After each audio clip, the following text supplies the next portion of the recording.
bertemu lagi pada video pembelajaran Pendidikan Agama Islam dan Budi Pekerti untuk SMP kelas 8. Materi kita hari ini, rendah hati, hemat dan sederhana membuat hidup lebih mulia.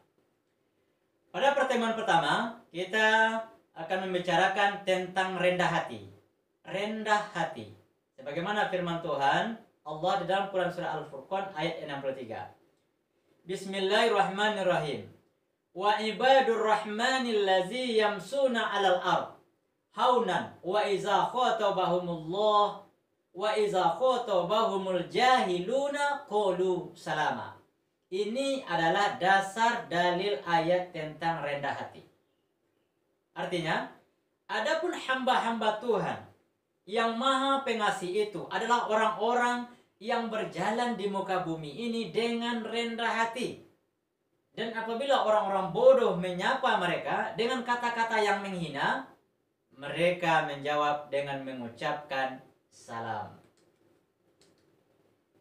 Di dalam ayat ini, Allah mengajarkan agar kita memiliki sikap rendah hati. Sifat rendah hati ini harus diwujudkan dalam setiap perilaku kita, baik terhadap diri kita sendiri, atau terhadap Allah, maupun terhadap orang-orang jahil yang menyapa kita.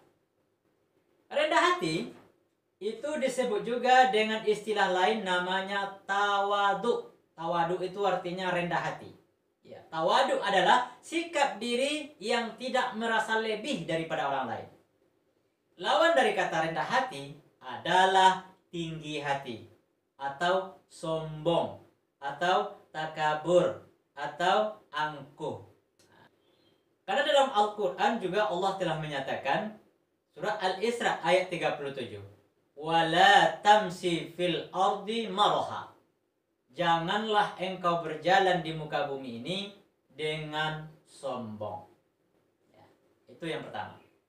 Yang kedua, larangan untuk boros. Ya, sebagaimana firman Allah, dalilnya surah Al-Isra ayat yang ke-27. Innal mubazzirina kanu ikhwanas syayatin.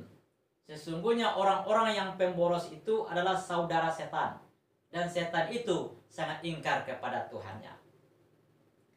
Di dalam ayat yang kedua ini, Allah Subhanahu wa taala menegaskan bahwa boros, bahwa berfoya-foya serta menghambur-hamburkan harta itu adalah sesuatu pekerjaan yang sia-sia, dan itu merupakan pekerjaan syaitan. Kita dapat menerapkan pola hidup hemat mulai dari hal-hal yang sederhana dan mudah, seperti hemat dalam menggunakan air, hemat dalam menggunakan listrik.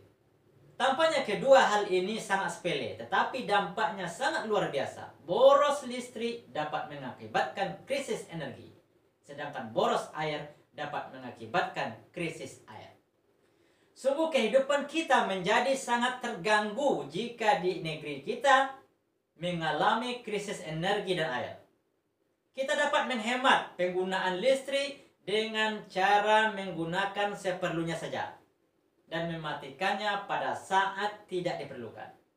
Kita dapat melakukan penghematan air dengan cara menggunakan air secukupnya dan hemat pada saat kita menggunakannya, seperti saat kita berwudu, saat kita mau mandi, saat kita cuci tangan, saat kita mencuci pakaian, dan lain-lain sebagainya. Contoh lain untuk melatih hidup hemat adalah dengan rajin menabung. Mulai dari sekarang, dengan menabung kita akan mempunyai tata kelola yang baik dalam mengatur kondisi keuangan. Di samping itu, menabung dapat memenuhi kebutuhan-kebutuhan di masa mendatang. Di samping memberi contoh sifat hemat, Rasulullah juga memberikan teladan agar kita menjalani hidup dengan kesederhanaan. Rasulullah bukan seorang yang miskin, namun beliau menjalani kehidupan dengan penuh kesederhanaan. Rendah hati, hemat dan sederhana merupakan akhlak mulia yang juga diajarkan oleh Rasulullah SAW. Hemat dan sederhana akan membuat kehidupan manusia menjadi lebih tenang dan tentram. Oke semuanya, demikian pembahasan kita. Nanti kita lanjutkan pada video selanjutnya. Assalamualaikum warahmatullahi wabarakatuh.